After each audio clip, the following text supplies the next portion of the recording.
Hello, Narnach here. Welcome back to the Human Resource Machine.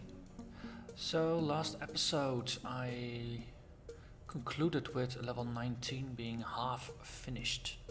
Well, I had optimized the number of instructions, but I hadn't optimized the run speed. So I just dove into it to see if I could optimize it before actually recording the episode where I would show the solution, but it's an interesting one. So, to recap, we need to take a number, we need to set it out, and then we need to send out a number that's one less. So, we build a sequence. So we send 4, then 3, 2, 1, 0, and once we hit 0, we pick up the next one number, and then that's -2, and then we count up to 0. So that's -2, -1, 0, and then we grab the other ones, and they're both 0 in this case. So we just send them out directly. And I've got a couple of approaches for that, 3 of which I actually showed on the episode. So the first one is this. It's pretty straightforward. We grab a number from the inbox, we store it here, then we send that number to the outbox. Then we copy the number that we got from here to our hands, because then we can decide, okay, if it's a negative number, we jump over to the section that deals with negative numbers, since we need to count up towards 0. So we jump to here, we fall here, we bump the number by 1. And the nice thing is that the number on the floor, it gets bumped, and the number in our hand gets bumped. Or basically we bump the number on the floor and then we copy it to our hands. Oh, yes.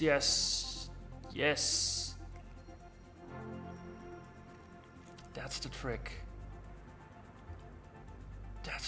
I don't need to do the copy if I bump. I only need to do the copy for a check. But if I can do the check in the meantime. Yes, okay, so I think I just found the solution for the speed problem. So this is a relatively straightforward solution. It just does the thing and it loops back until it hits 0, after which it goes back and grabs the next number, and it just does that until it's done. This was both slow and it used a lot of instructions. This is 15 instructions. So I went about optimizing it a little bit into a 10 instruction thing, because if the number is either positive or negative, it doesn't really matter as much. The flow is mostly the same, the only different thing is how you bump it. So here I managed to get a pretty slow solution because there's a lot of jumping, but it did manage to optimize all of the duplicate things out. So let's do an example run through. We take the number from the inbox, we store it, then we send the copy we have in our hands out, and we load it back in. Then we check if it's 0, we go back. If it's a negative number, we jump over here and we bump it by 1. After which we fall back and we send it out, and then we loop back. If the number would not be negative, instead that means the number is positive, so we subtract 1, we jump over the plus operation, and once again we jump and we send it to the outbox. This is a very optimized tight loop for instructions, but it's not as fast to execute. So this flow is hyper optimized for instructions at the expense of speed. So this was not a good way to start. So what I did, I took this solution and I figured maybe I can optimize it further by optimizing the command flow by just using more instructions. So I nicely split it up. I'm actually using labels. So there's the plus, there's the minus, and there's the negative bits.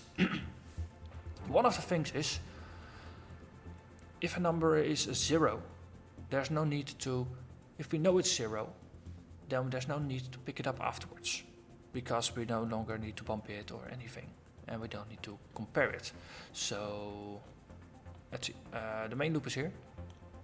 So we start, you jump over the 0 bit, go to the inbox, and then if it's 0, we jump back and we send it straight to the outbox, after which we go back to the inbox. So we we skip the copying part. That's the main objective of this 0 block, is skipping the copy to and the copy from. That's 2 instructions that you don't have to do if you have a 0. And in the end, every number eventually ends up with a 0. So you can also use it there, and that's exactly what I did. So let's see. If it's a negative number, let's follow that one. We jump to the negative section. Then we bump the number that we have in our hands because we copied it just before coming in. And then we check. If it's 0, we go up, we send it out, and we reset the cycle. That's always our termination condition, so that's what we do. After which, we send it to the outbox if it's not a 0, and then we copy it and we bump it. But I just realized, because I can show you, this is a pretty fast flow.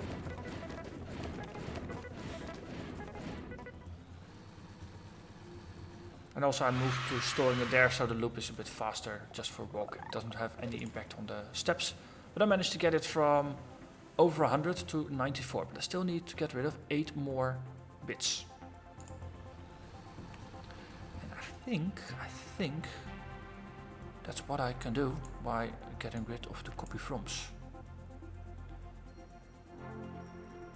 Because initially I had a copy from and then I did a 0 check afterwards. But now I do the 0 check after I bump it, which means I no longer need to pick it up, because bumping a number will actually pick up the number as well, as far as I remember. So let's run it this way. It's working. So the copy from was completely redundant, and this is 82 steps. Ka-ching, we got it. Oh, and I can go back to the elevator. So, that's a level solved. Time to move on to the next one. Multiplication workshop. Hello, 0. It seems like only yesterday we were learning about adding. Fond memories. We worked so hard back then. Okay, so for each 2 things in the inbox, multiply them and outbox the results. Don't worry about negative numbers for now. You got labels. Oh yeah.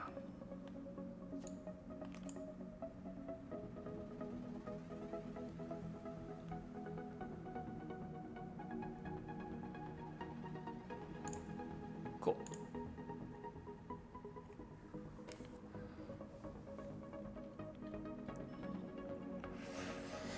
Yeah.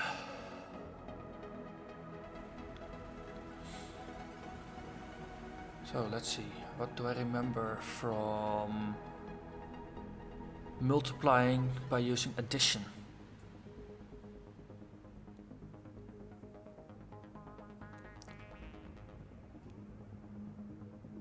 Well, at least we know we need to multiply something multiple times. So let's see, let's get rid of this one, because that was just for show. Okay, we take a number from the inbox and we copy it to the first. Then we take another number inbox and we copy it to the second. So let's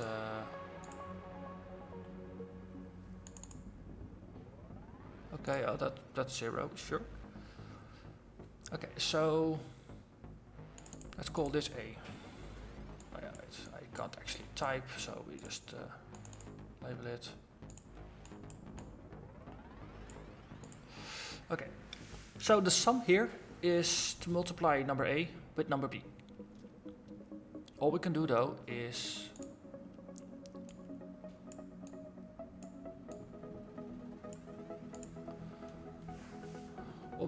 add. But the thing is, if you say multiply 3 times 2, and what you're really doing is 2 plus 2 plus 2. So what we can do is we use one of these numbers as to determine how many times we add the other one, and then we just decrement it until it's 0. So if this is 2 times 3, then what we do is we take a 3. The sum we set at 0. That's why this one is here. Yeah, I think this is exactly what I wanted to do. So we set this one to 0. Then we take the 3 from here, we add it. After which we decrement this 2 to 1. And we check if it's 0. No, it's still not 1. It's still not 0. So we do it again. We take the 3, we add it to the sum. So the 3 from before becomes 6. We decrement this by 1, so that becomes 0. We check if it's 0. Yes. Then we send our sum out. So 2 times 3 becomes 6. Okay, so let's go with that. So we need to set it up. This is the setup bit. So we copy the numbers. Let's see. We do a copy from 0. Do a copy to sum. Okay, at this point, the sum is set up.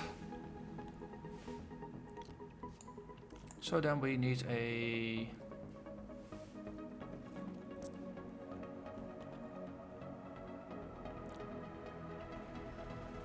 main loop. Okay, let's skip that. So there are zeros in there.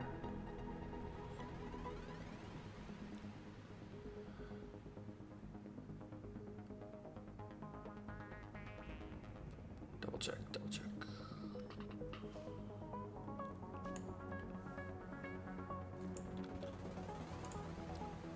Actually, we do a copy from. That's the from A. So we check A. That's the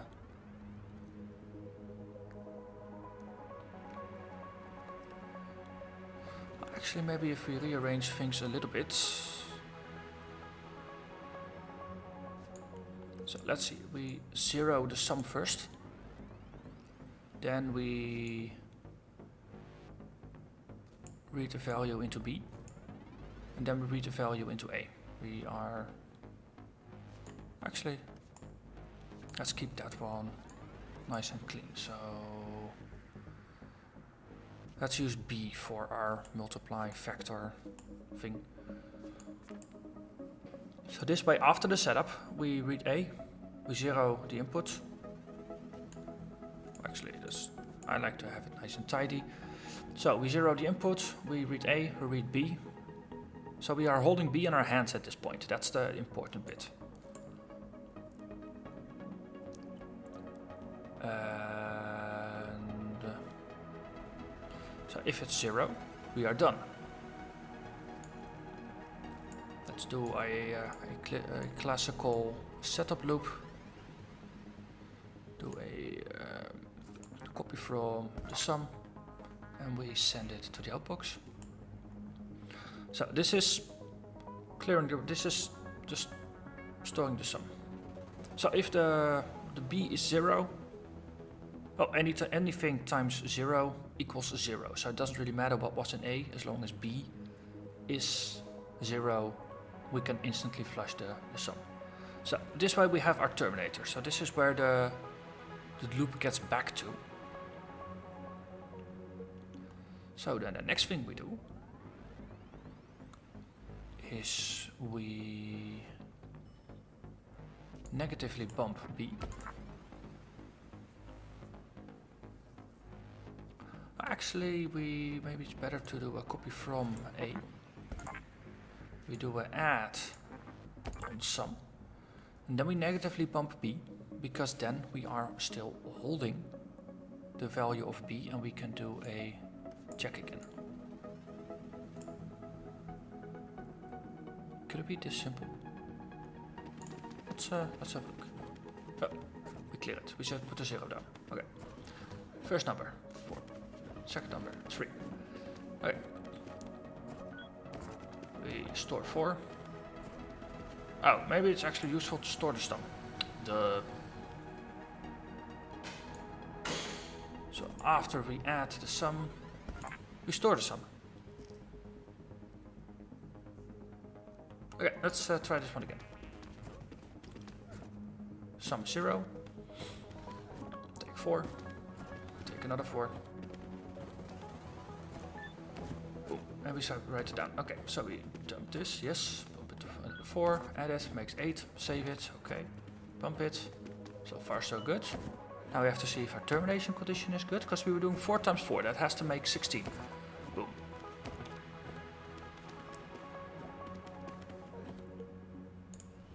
Okay.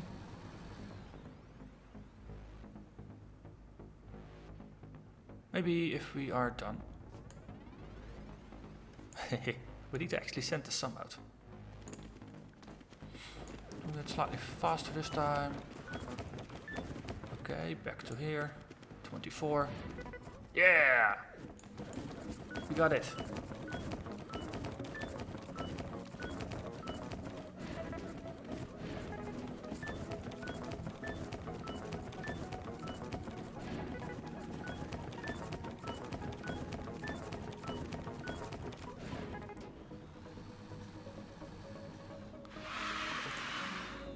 So, this is the right number of instructions. It's just not fast enough. And for that, I have one thing in mind.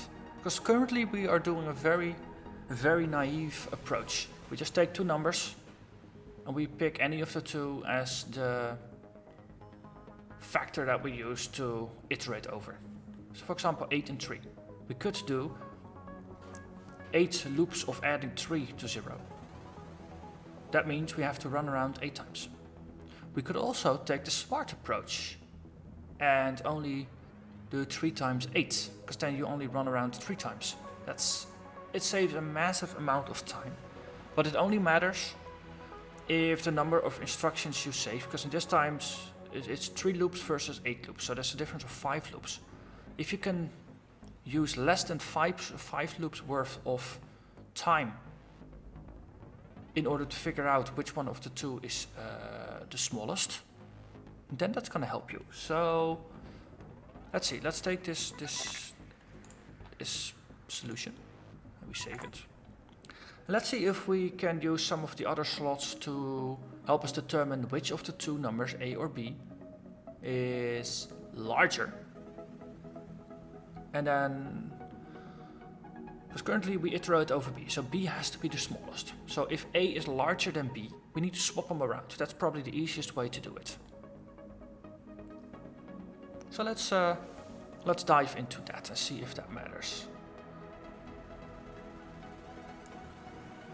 So let's see, this is where we do the summing, this is with the inbox outbox.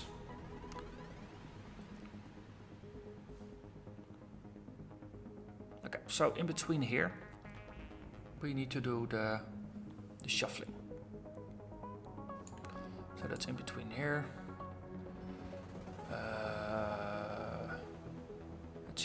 Let's see, we need to make sure that B is greater than, no, it's smaller than actually. B needs to be smaller than A.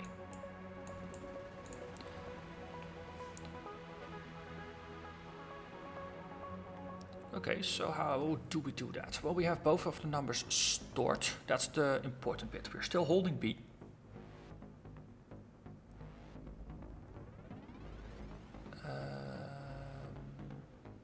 Jump if 0 is actually not a bad idea. Because if it's 0, it doesn't matter. But on the other hand, if we do the shuffle first... Ooh, actually... If either of the numbers is 0, we could optimize for that as well. Okay, I'm getting way overhead. Potentially you could do a separate check for 0 on both of the numbers, after which you could flush it. It's probably a hell of a lot easier to just get the numbers out, sort them, and then do a check for 0. Okay, I'm getting in way over my head.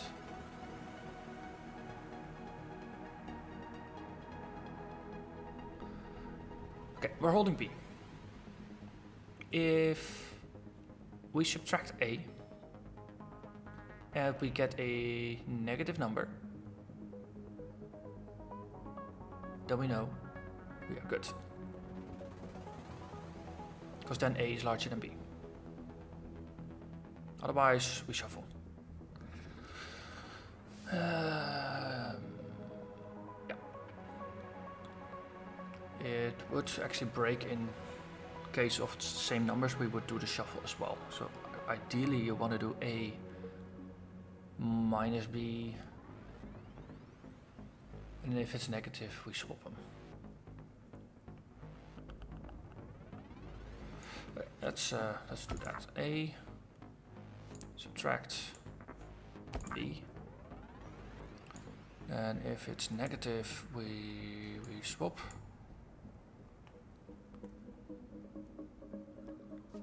Otherwise we're good.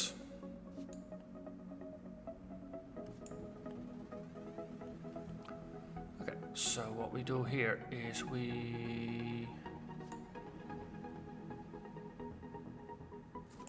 copy from A, we copy it to temp. This is TM TMP. My pixel art skills are really rubbish, but this is the temporary thing what we use to swap them. So after this we do a copy from B, we copy that one to A, after which we do a copy from temp, which we then copy to B. So this helps us swap A and B around. We copy A to temp, then we copy B to A, and we copy temp back to B, because temp was A, they are now swapped, and temp still has the old value of B, but we override it the next time we come through.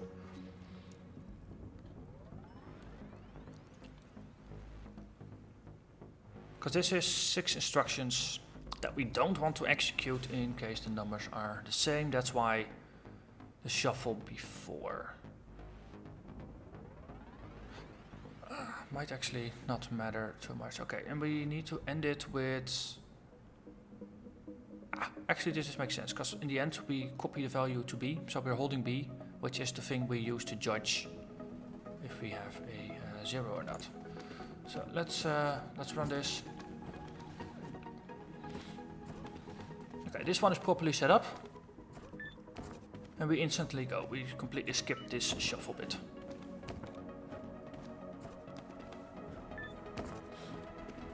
$16, 24. Okay, we flash it. Okay, this is 2 and 8. So this one will be reversed. So this, we'll see how that goes. Poof. Okay. Negative. Yeah. Okay. So we need to swap. We store number A there. Yes. Oh yeah.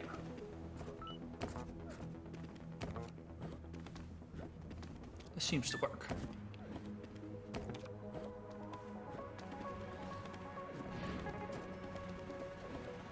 Right, I'm gonna speed it up a little bit. There's some zeros in here. Oh, we have a deadlock. Let's see, let's do some steps back. We don't properly handle the zeros.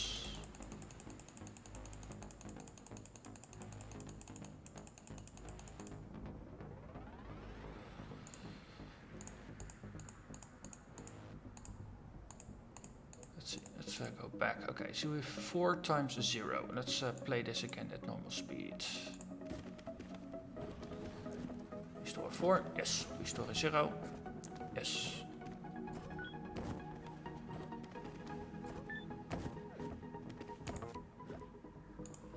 Okay, so...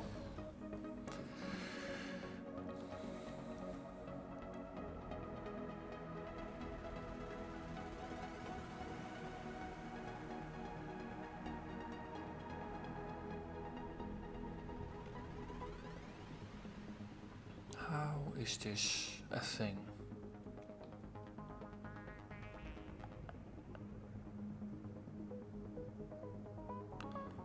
Here we do the switch. Let's also make a sticky note for that. This is the swap.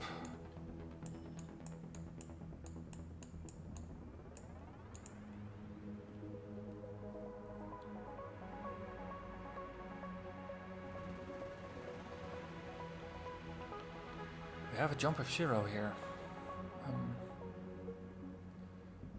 Slightly confused as to how this is a thing.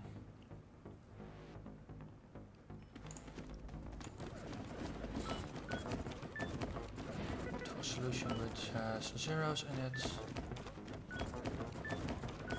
It's the next one, 4 times 0. I wanna just check it out in detail. Okay. Let's see. I just need to...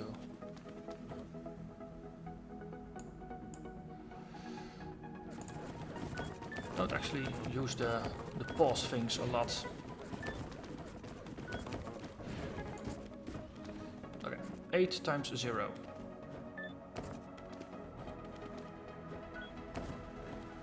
Restore it. Ah, yes. Okay. Okay, let's see what we did. So we had a jump.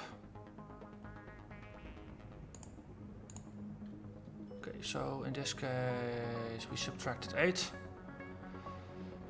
which was not a negative.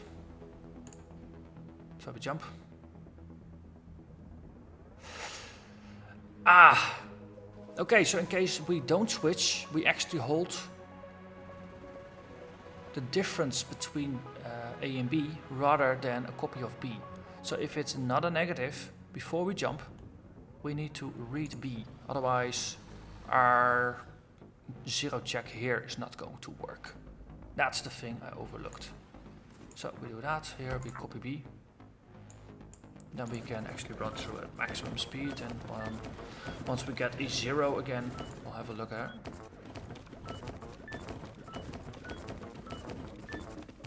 Okay, let's slow it down again and see that it actually behaves as expected. Okay, let's just do a step by step. So we have a 4. Boom. We have a 0. Boom. We copy it from A, subtract B. It's not 0. So now we copy B again, so which is 0. Then we jump.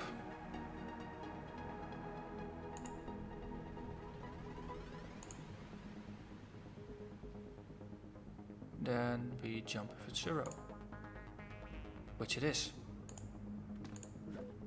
So we read it. And we send it out. Okay, so it actually works now as expected. Sweet.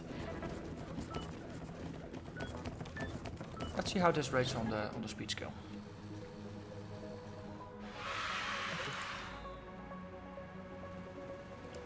$143. This is the best one, but it still has room for improvement. Which makes it interesting, of course.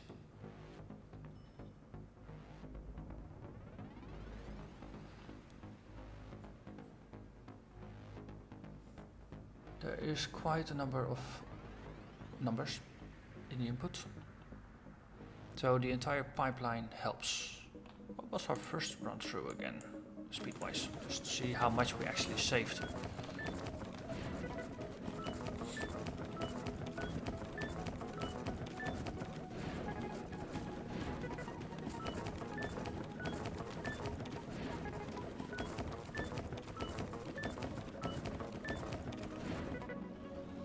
But this is a lesson learned from the second solution.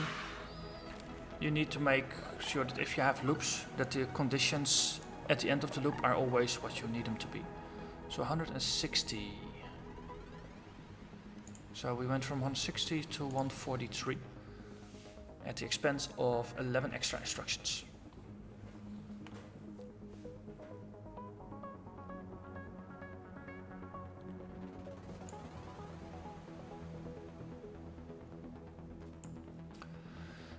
Okay, so before I was musing, what if we don't do the A-B shuffle and we accept that we will switch things around if they have the same value? Will that in the end not matter? Because we're holding B. So what if we just subtract A, then do a negative check?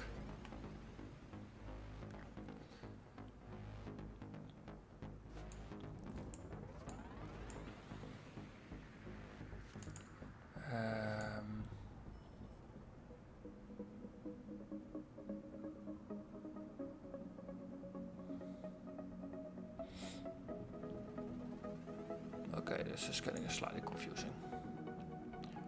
So if B minus A is negative, then it means A is larger, which is a good thing.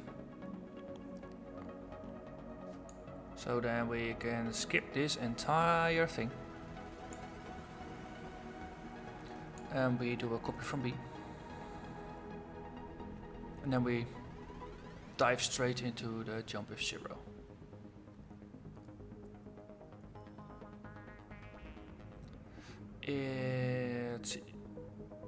So that's the negative case, otherwise we just fall through, because this is the swapperoo case. And here we end with a copy to B, and after which we do another copy from B, which is slightly redundant. But adding a jump in to skip it doesn't change the results, it's just the price of doing business, so to say. So let's see if this makes sense. It simplifies things, that's often a good thing.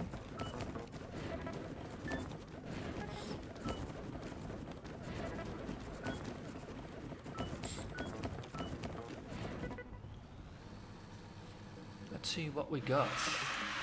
140, this is actually faster for the dataset we got.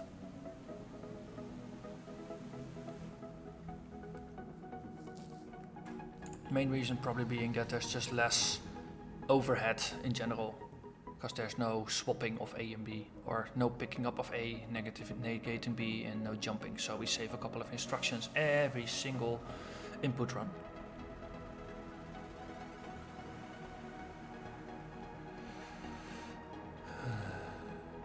I think I'm gonna have to think a bit more on how to further optimize this, because if we have to get another 30 odd instructions off, that means having to rethink quite a bit.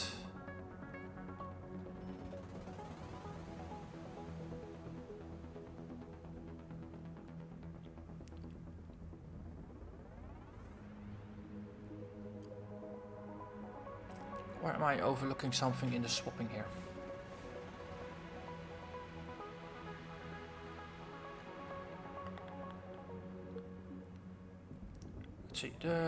Let's see the instructions. Let's see, can we drag us up to him or something to make him tell about it? No.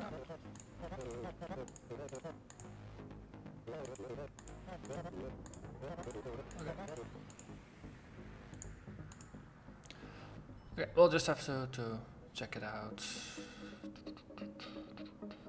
I'm thinking, if we already have the difference between A and B, we can apply it to both. We can add it to one, subtract it from the other, so there's no need to do the entire swap thing. Yeah, let's get rid of the entire swap. Copy from B, jump if negative. Okay, so double check. B minus A. That means A is larger if it's negative, in which case we are good. Otherwise, we can do some creative things. So let's once again take a numbers example. If we have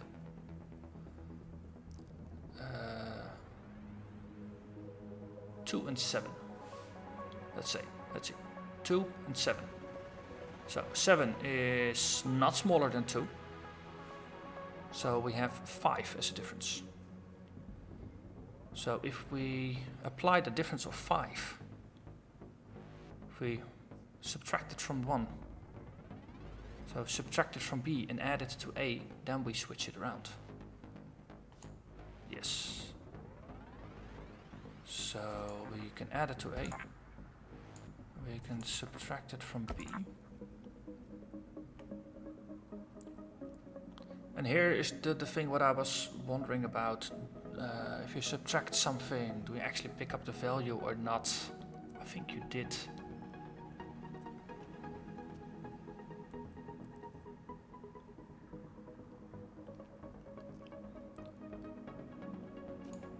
Let's see, so what if we copy this one to temp?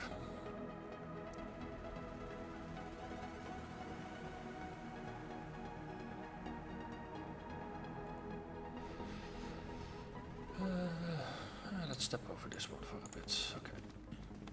Let's see, we can do the animation speed at max. So 0, we take a 5, take a 4. We subtract A, so that's negative. Okay, that's... Actually, the jump if negative, we don't need to do this otherwise. And let's end with a copy from B, just because.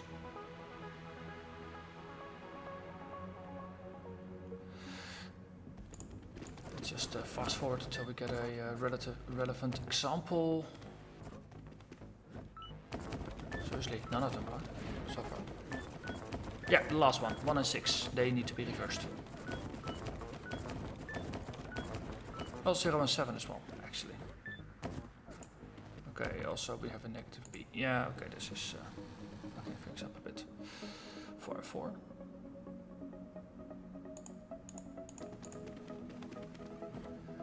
We don't get a negative number, so we will do the swap. That's, but it's just there. Wow, give me some good numbers. Yes, 2 and 5. We can work with that.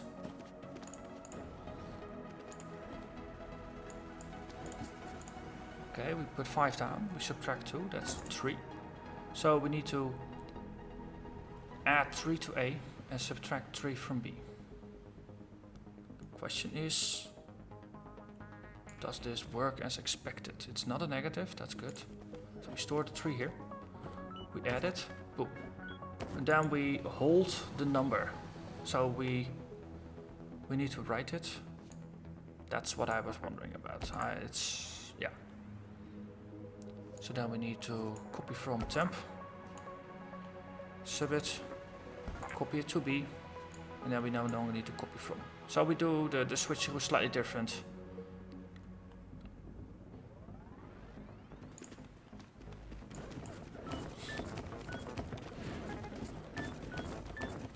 Not sure if it's saved us instructions in the end.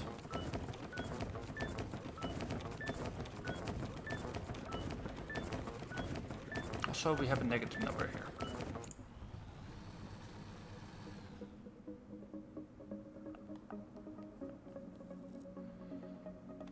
Let's see if we can get a good starter number again, where the first one is smaller than the large second one.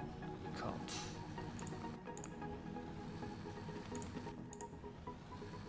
Seven and 3. Oh, come on. 3 and 5. Yes. We zero it. We take 3. We take 5. We subtract it, it's 2. That's our diff. We add them, that makes 5. We read 2. We subtract it. Oh. Oh.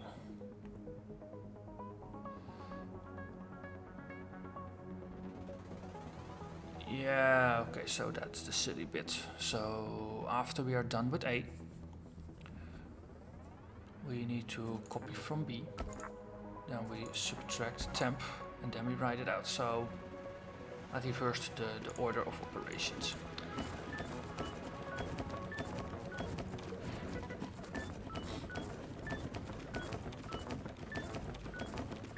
Question in the end, of course, is this actually faster? Or doesn't it matter at all? Also, there's another edge case.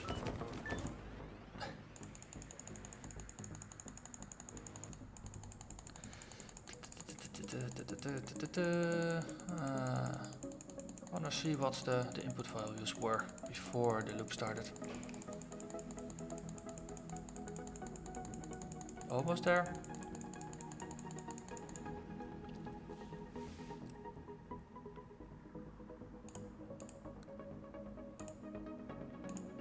Okay, so 4 and 0.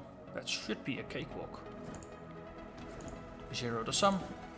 We take a 4, store it in A. Take a 0, store it in B. Then we subtract a, which makes a negative number.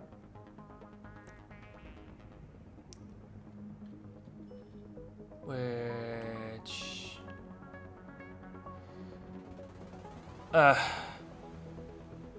yeah. Remember that thing from the previous solution? We need to copy the value from B. Will I ever learn?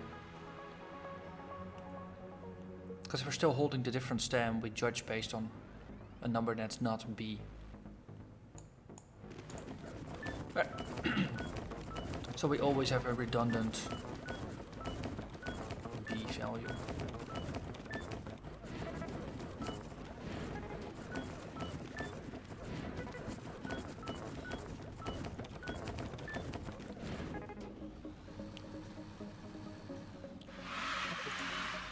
It's still 100 for the instructions, so it didn't actually matter left way or the right way.